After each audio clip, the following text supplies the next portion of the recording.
Okay. Hello everyone, I've just seen the new emergency lesson video and they asked everyone to talk about their best friend at school. So, my best friend was a guy called Joey. He's still my best friend, he's one of my oldest friends. We were at school from the age of 3 to the age of 18.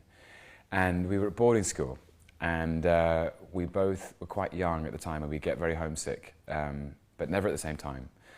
And we would try and just cheer each other up when we were feeling sad.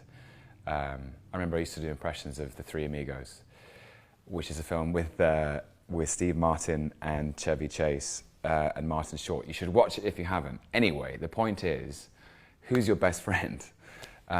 Joey was mine. The hashtag is EmergencyLessons. Give your best friend a shout out and together we can celebrate the importance of schools for children in emergencies.